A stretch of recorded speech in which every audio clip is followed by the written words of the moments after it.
Ça va.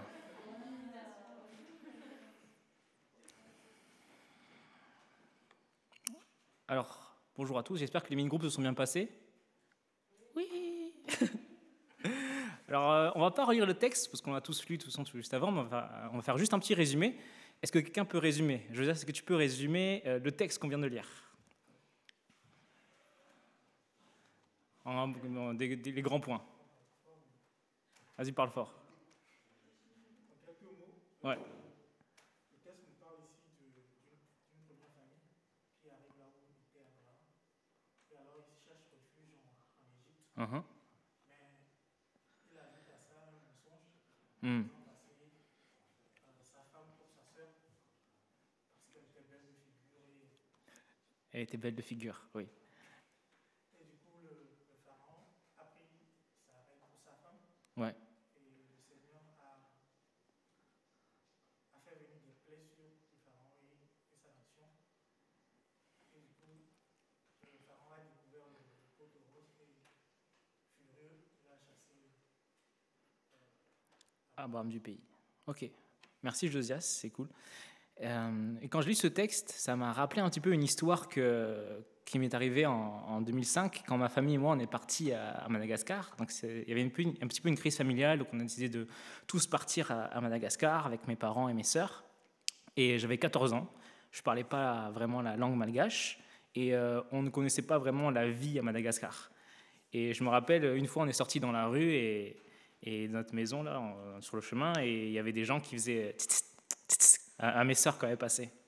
C'est un peu les d'ici. Enfin, voilà. À Madagascar, je me dis, voilà, ce texte m'a un peu rappelé ça. On arrive dans un pays étranger et on se demande à quelle sauce on va être mangé. Et je pense qu'Abraham, il était un peu dans ce cas-là avant de rentrer en Égypte. Et voilà, c'est un peu cette histoire-là que ce passage m'a rappelé. Où, voilà, donc, on retrouve Abraham dans cet épisode numéro 2, un homme de Dieu, un homme que Dieu a appelé à tout quitter pour la Canaan. On l'avait avec Rolly la dernière fois. Canaan, la terre promise, où beaucoup de bénédictions semblaient promises. Alors, on l'a répété tout à l'heure dans le mini-groupe, une grande nation, devenir une grande nation, avoir un grand nom et de l'influence, des terres. Et dans ce texte, Abraham ne retrouve pas du tout, tout de suite, tout ce qu'on lui avait promis. Le pays dans lequel il se trouvait en tant qu'étranger, eh ben, il est en proie à la famine. Donc, c'est loin des grandeurs et des bénédictions que Dieu lui avait promis. Et en tant que bon chef de famille, qu'est-ce qu'il fait? Joseph l'a dit, il choisit de descendre en Égypte. Et voilà, il faut bien comprendre l'état d'esprit dans lequel Abraham se retrouve à ce moment, juste avant de rentrer en Égypte.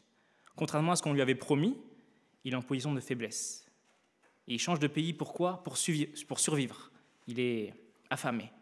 Et il se retrouve encore une fois dans un pays étranger, en Égypte, gouverné par un souverain puissant, un roi puissant. Comment il le sait? Il le sait très bien, parce que c'est pour ça qu'il échafaude le plan avec Sarah, sa femme. Il dit, c'est ma sœur. Parce qu'à cette époque-là, plus un souverain est puissant, et plus la taille de son harem est grand. Car le harem indique la puissance et le prestige du souverain. Tout le monde sait ce que c'est un harem ou pas? Personne ne se manifeste, donc tout le monde sait ce que c'est un harem. Donc voilà, c'est le souverain, il récolte voilà, de plus en plus de femmes. Et Sarah, comme elle était belle de figure, eh ben, forcément, elle allait être sollicitée. Et on voit bien dans ce texte les intendants qui sont au taquet pour repérer les femmes susceptibles de grossir les rangs du harem. Et c'est plus efficace que certaines applis de rencontres que je ne citerai pas et que de toute façon, personne ici n'utilise.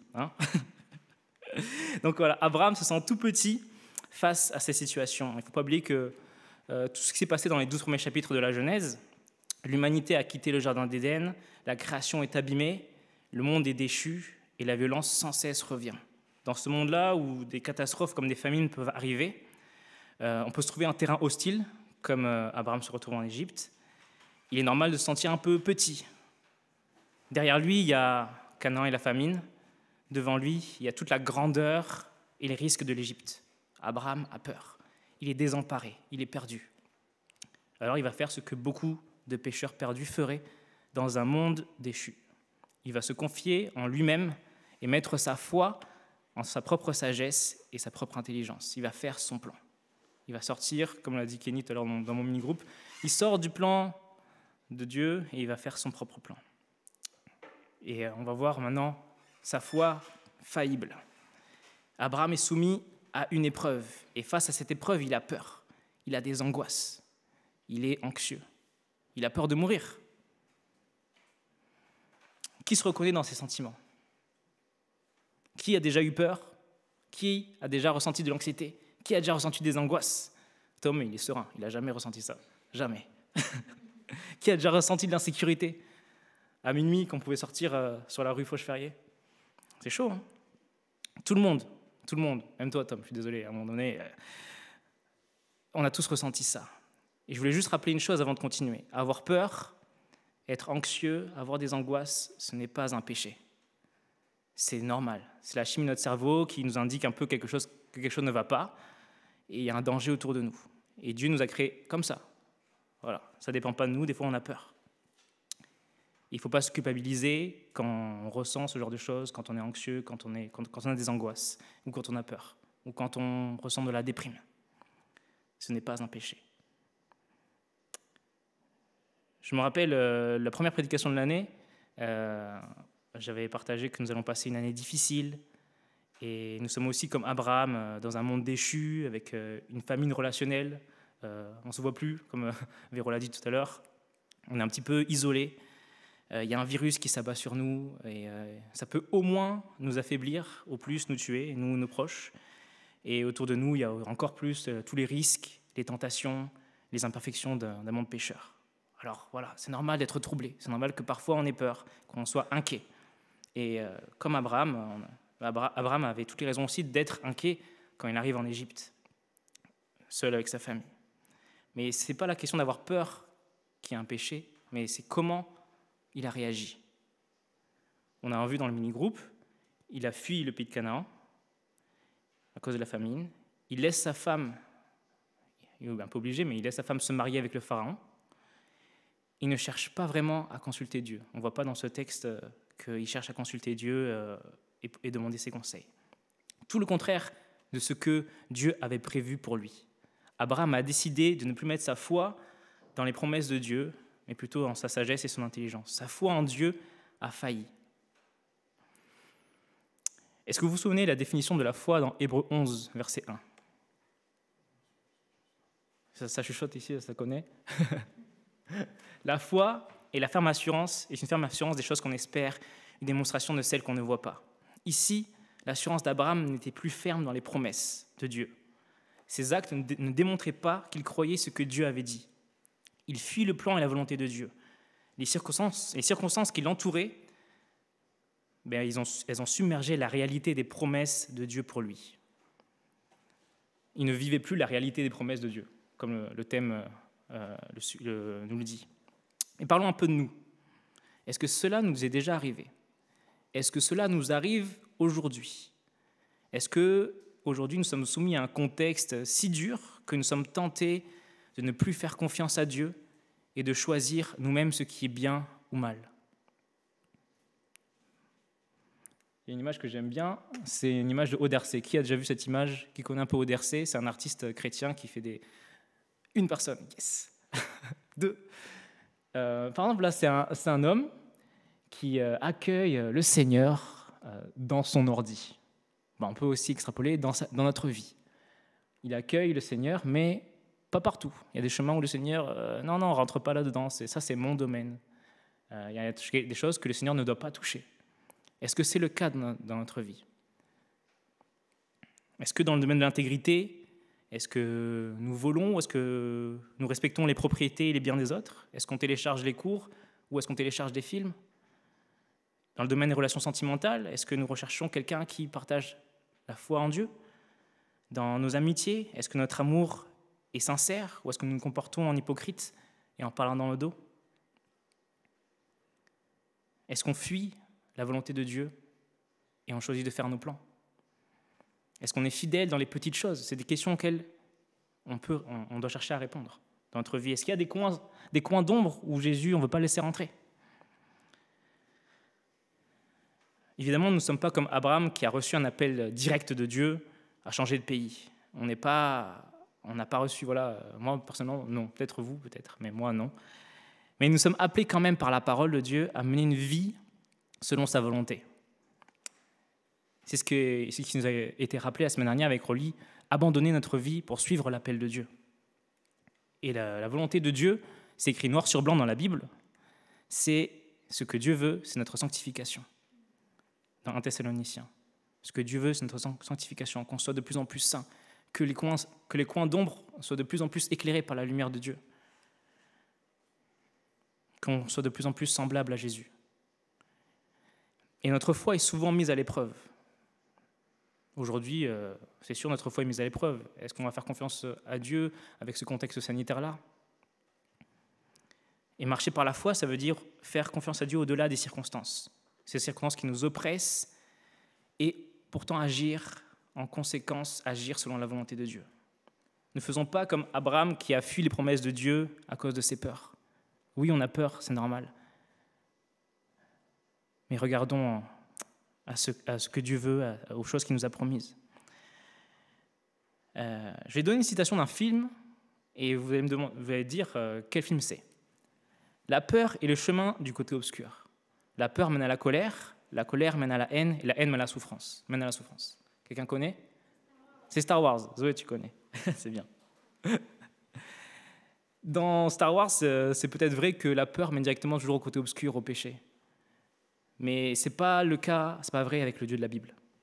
Le Dieu de la Bible, le Dieu de la promesse, propose un autre chemin. Quand la peur arrive, est-ce que cette peur nous éloigne de Dieu ?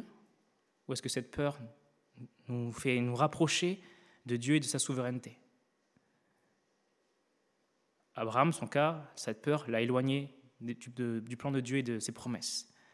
Nous, quel est le cas ? Qu'est-ce qui nous arrive quand on a peur ? Ce que Dieu nous invite à faire, le chemin qu'il nous propose, c'est de reconnaître nos limites et choisir de dépendre de lui. C'est ça aussi, marcher par la foi.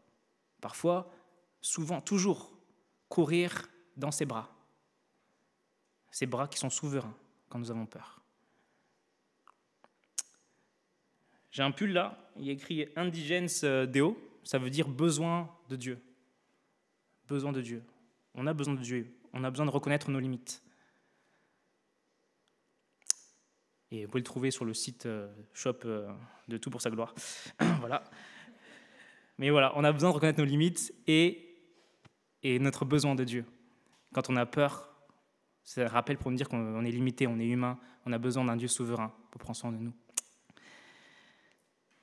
N'aie pas peur, crois. Ça me rappelle, n'aie pas peur, ça me rappelle un culte que j'ai présidé en 2013 à Poitiers. C'est la première fois que je présidais dans une église en France et j'avais dit, j'avais pas vérifié. J'avais dit qu'il y avait 365 fois écrit « Ne crains pas » dans la Bible. Je n'ai pas vérifié, pardon. Et on m'avait dit à la fin du culte, t'es sûr, t'as vérifié ? Je fais, oh. Bon, je ne sais pas s'il y a écrit 365 fois « Ne crains pas » dans la Bible, mais ce que je sais, c'est que Dieu a dit au moins une fois « Ne crains pas ». Et tout ça pour nous dire pas que c'est pas pour nous dire que c'est mal d'avoir peur, mais c'est pour nous assurer de sa bienveillance et de son amour, nous rappeler que nous sommes en sécurité avec lui. Véro a lu tout à l'heure le psaume 23. Même quand je marche dans la vallée de l'ombre de la mort, l'Éternel, bon berger, est là. On est en sécurité avec lui. Et ses promesses s'accomplissent toujours. Et c'est auprès de lui que nous pouvons trouver et retrouver notre paix. Il y a un verset qu'on connaît tous, que beaucoup d'entre nous connaissent, dans Philippiens 4. « Ne vous inquiétez de rien, mais en toute chose, faites connaître vos besoins à Dieu par des prières et des supplications, avec des actions de grâce. Et la paix de Dieu, qui surpasse toute intelligence, gardera vos cœurs et vos pensées en Jésus-Christ. » Ça, c'est l'attitude qu'on peut avoir quand on a peur. Considérer les promesses de Dieu et pas considérer nos propres plans. Il y a un autre passage que j'aimerais lire où Dieu nous rappelle encore de ne pas avoir peur, mais de croire en lui. C'est dans Marc, où il y a le chef de la synagogue qui demande à Jésus de venir guérir sa fille. Et au verset 36, il est écrit « Ta fille est morte, Pourquoi importuner davantage le maître? Mais Jésus, sans tenir compte de ces paroles, dit au chef de la synagogue, ne crains pas, crois seulement. Peut-être que Abraham aurait bien voulu que quelqu'un lui dise ça à ce moment-là. Ne crains pas, crois seulement. Mais il a choisi de faire son plan. Voilà, l'épreuve de notre foi est ce que Dieu utilise pour nous rappeler notre dépendance et notre besoin de lui. Quand quelque chose arrive, s'il y a une crise de foi dans votre vie, c'est pour vous rappeler qu'on a besoin de Dieu. J'ai besoin de Dieu. L'épreuve de la foi d'Abraham était un appel à se souvenir des promesses que Dieu lui avait faites et à ne pas se focaliser sur ses circonstances. Et Abraham, on va dire, est le mauvais exemple, mais il y a des bons exemples dans la Bible où des gens, ou des personnes ont agi de la bonne manière. Par exemple, il y a Jésus qui l'a fait, au jardin de Gethsémane, quand il priait pour que son Père éloigne de lui ce moment terrible de la crucifixion. Il avait peur, il était angoissé. Il a prié non pas ce que je veux, mais ce que tu veux. Jésus n'a pas fui le plan de Dieu et la promesse de Dieu. La promesse de Dieu qui était d'envoyer un sauveur pour sauver l'humanité du péché. Et ce sauveur qui était lui-même. Il n'a pas fui ce plan, il n'a pas fui cette promesse-là. Il y a d'autres personnes qui ont choisi de croire, de ne pas craindre, mais de croire. C'est une photo de 21 chrétiens coptes en Égypte, exécutés par Daesh en 2015, qui ont choisi de suivre Jésus au lieu de le renier. Car ils ont cru aux promesses de Dieu. Celui qui persévérera jusqu'à la fin sera sauvé. Sois fidèle jusqu'à la mort, et je te donnerai la couronne de vie. Ne crains pas la mort, crois seulement que je peux te donner la vie éternelle. C'était en 2015, c'est un peu plus proche de nous, et il y a d'autres exemples. Aujourd'hui, il y a eu des baptêmes la semaine dernière, il y aura des baptêmes le mois prochain. Ce sera Thomas Buzy. Chaque fois qu'on parle de lui, il n'est pas là. Mais il y a des personnes qui ont été baptisées, par exemple, dans les 3 dernières années, qui ont été baptisées. 1, 2, 3, 4, 5, super. Voilà, vous êtes des personnes qui ont choisi de croire aux promesses de Dieu. Les promesses de Dieu qui nous donnera la vie éternelle. Vous avez cru aux promesses qui ont été réalisées en Christ, qu'il est le Sauveur, annoncé dès Genèse 12, annoncé dès Genèse 3 avec Adam et Ève. Et vous avez cru aussi aux promesses qui sont à venir, quand Jésus reviendra. Et oui, comme Abraham, notre foi peut faiblir, mais les promesses de Dieu s'accomplissent toujours. Alors, mon encouragement, là, c'est n'ayons pas peur et croyons en les promesses de Dieu, car elles s'accomplissent toujours. Alors, Dieu avait promis au début du chapitre 12 plusieurs choses. Qu'il bénira celui qui bénit Abraham et qu'il maudirait celui qui le maudira. C'est un peu ce qui arrive ici. Dieu frappe la famille du Pharaon car il agit contre les intérêts d'Abraham. Et les vrais intérêts d'Abraham, ce n'est pas de rester en vie, de survivre à la famine, mais les vrais intérêts d'Abraham, c'est de rentrer dans la promesse que Dieu avait faite pour lui. L'alliance, la promesse de Dieu s'accomplira, peu importe les circonstances. La famine, peu importe la famine, peu importe les circonstances, peu importe la puissance de l'Égypte, peu importe la puissance du Pharaon, peu importe même la fidélité d'Abraham et son niveau de foi, Dieu va agir, Dieu va accomplir ses promesses. Dieu va arracher Abraham à cette situation qui est contre sa volonté. Il va ramener Abraham dans le chemin de la promesse. J'aimerais qu'on retienne ça pour nous. Ce ne sont pas nos circonstances ou notre niveau de foi qui va déterminer la fidélité de Dieu à ses promesses envers ses enfants. Dieu reste fidèle. Je redis, ce n'est pas nos circonstances ou notre niveau de foi qui va déterminer la fidélité de Dieu à ses promesses envers ses enfants. Dieu reste fidèle. J'ai un petit dialogue pour illustrer cette idée, et je vais demander à Rudy si tu peux lire avec moi ce petit dialogue.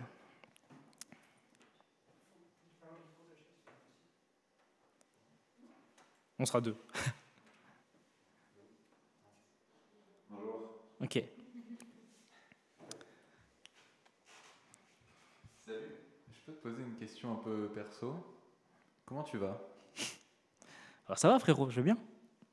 Ok, je vais dire, je sais que tu vas bien, mais ma question c'est plutôt comment? Avec tout ce que tu traverses, c'est horrible. Si j'étais à ta place, jamais je tiendrais. Comment tu fais pour tenir le coup? Tu sais très bien ce que je vais te répondre. Tu vas dire, à cause de ta foi, c'est ça? T'as une grande foi. Je connais plein de gens qui auraient abandonné. Je trouve ça impressionnant que tu t'accroches à tes idées sur Dieu malgré tout ça. Je ne sais pas comment tu fais. Bah, peut-être que ça t'aiderait de savoir que Dieu n'est pas seulement une idée pour moi. Dieu, il est Dieu. Il est aussi réel que toi et aussi réel que moi. Et même si je ne comprends pas ce qui se passe ou ce qui pourrait arriver, je sais que je peux me confier en lui et en ce qu'il m'a promis. Et il dit qu'il est au contrôle de tout. Et même si tout semble horrible, il dit qu'au final, je verrai que tout était pour mon bien et pour sa gloire. Il dit qu'il est mon Père, et il dit que je ne dois pas m'inquiéter. Il est souverain et il m'aime. Où est-ce que tu trouves la force de t'accrocher à tout ça? C'est ça le truc en fait. Mes forces m'ont lâché depuis longtemps. C'est lui, c'est Dieu qui me tient accroché à lui. Merci Rudy. Voilà, c'est un petit dialogue pour un peu illustrer le fait que, oui, notre foi est faillible, mais Dieu, lui, ne l'est pas. James Packer dit dans son livre « Connaître Dieu » que votre foi ne disparaîtra jamais tant que Dieu la soutiendra. Vous n'êtes même pas suffisamment fort pour tomber si Dieu a décidé de vous soutenir. Qu'est-ce que ça veut dire? Ça veut dire que quand Dieu dit, par exemple dans Philippiens chapitre 1, qu'il amènera à son terme cette bonne œuvre du salut qu'il a commencé en nous, il le fera, quoi qu'il arrive. Il continuera de nous transformer jusqu'à ce qu'on ressemble parfaitement à Jésus au paradis. Ça veut dire aussi que quand quelqu'un nous demande où nous trouvons la force de faire confiance à Dieu et en son amour, on peut répondre qu'on a essayé par nos propres forces, que ça n'a pas suffi, mais que c'est Dieu qui nous a gardés. C'est ces promesses-là qui s'accomplissent dans nos vies. Et pas notre foi qui nous donne des super pouvoirs. C'est des promesses comme celle que Véro a dit tout à l'heure, que Jésus sera avec nous chaque jour jusqu'à la fin du monde. Jésus est là, à nos côtés. Des promesses comme celle de Romains 8, 38. Car j'ai l'assurance que ni la mort, ni la vie, ni les anges, ni les dominations, ni les choses présentes, ni les choses à venir, ni les puissances, ni la hauteur, ni la profondeur, ni aucune autre créature ne pourra nous séparer de l'amour de Dieu manifesté en Jésus-Christ, notre Seigneur. Rien ne pourra nous séparer de l'amour de Dieu envers nous. Ça, c'est une belle promesse. C'est à ces promesses-là qu'il faut s'accrocher. Nous appartenons à Dieu. Abraham appartenait à Dieu. Rolly a bien rappelé la semaine dernière que c'est Dieu qui s'est engagé. Je te bénirai. Je ferai de toi une grande nation. Je. Et c'est par sa puissance et son engagement à sa promesse qu'il a ramené Abraham sur le chemin de la promesse. Et c'est beau de voir que c'est Dieu qui agit, qui révèle à Pharaon sa faute et qui ramène Abraham dans le pays qu'il lui a promis. Il y a un autre passage dans la Bible où on voit quelqu'un qui chute et que Jésus ramène. C'est un passage dans Luc, verset 22. Bon, vous allez prendre vos Bibles. Chapitre 22, verset 31, où Jésus dit à Simon-Pierre, « Simon, Simon, Satan vous a réclamé pour vous passer au crible comme le blé. Mais moi, j'ai prié pour toi, afin que ta foi ne disparaisse pas. Et toi, quand tu seras revenu à moi, affermis tes frères. » « Seigneur, lui dit Pierre, je suis prêt à aller en prison avec toi, et même jusqu'à la mort. » Jésus dit, « Pierre, je te le dis, le coq ne chantera pas aujourd'hui avant que tu n'aies 3 fois nié me connaître. » Est-ce que vous vous rappelez un peu cette histoire? Pierre dit à Jésus, « Jamais je te trahirai. » Et quelques peu de temps après, il va nier et renier Jésus 3 fois. 3 fois. On voit dans ce passage que Jésus a prié pour que la foi de Pierre ne disparaisse pas. Et pourtant, il lui annonce que Pierre va le renier. Ça semble contradictoire. Mais c'est un autre grand exemple de crise de foi. Que se passe-t-il dans la suite de l'histoire? Jésus accueille de nouveau Pierre. Il le réconforte, il le rassure, il lui redonne un rôle dans l'histoire de l'Église. C'est Jésus lui-même qui apporte la solution quand tout nous semble perdu. Comme pour Abraham, Jésus a ramené Pierre dans le chemin de sa volonté, le chemin de la promesse. Une promesse qui est infaillible. La promesse qui a commencé avec Abraham, celle de bénir toutes les familles de la terre en Jésus-Christ. Et on peut voir dans toute la série de Actes qu'on lit avec toute l'Église le dimanche, toutes les familles de la terre sont bénies. Les Juifs, les Samaritains, les non-Juifs, les païens. Et on arrive aujourd'hui à nous qui venons de plusieurs pays. Voilà. La promesse de Dieu qui s'accomplit. Toutes les familles de la terre sont bénies. Dans le titre, en mini-groupe, on a posé une question par rapport au premier lecteur ou auditeur de cette histoire. Et si cette histoire vous rappelait quelque chose. Tout le monde a pu faire cette question ? C'est Dieu qui a ramené Abraham sur le chemin de la promesse. Et alors, quelle était l'histoire que cela vous a rappelé ? Louane ? Non ? Qu'est-ce que cette histoire vous rappelle ? Quelle autre histoire cela vous a rappelé ?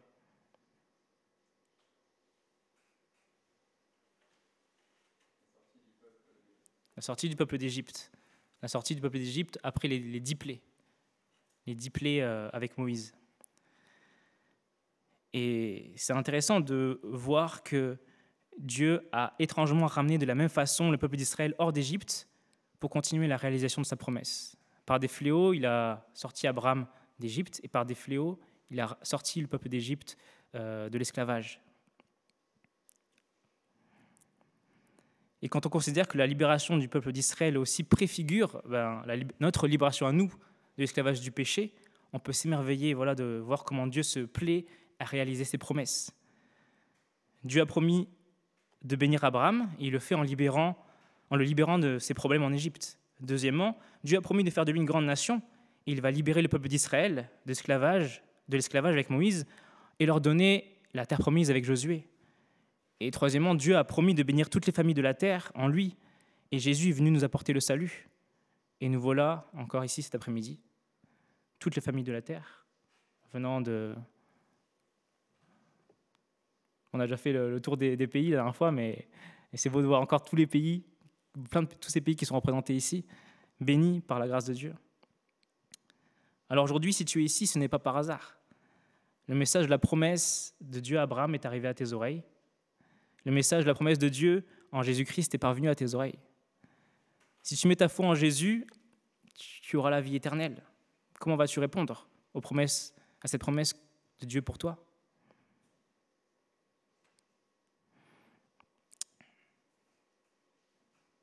Est-ce que tu vas faire ton plan ou est-ce que tu vas vouloir rentrer dans la promesse de Dieu ? Tous les jours, notre foi peut être mise à l'épreuve, mais ne faisons pas comme Abraham dans ce texte.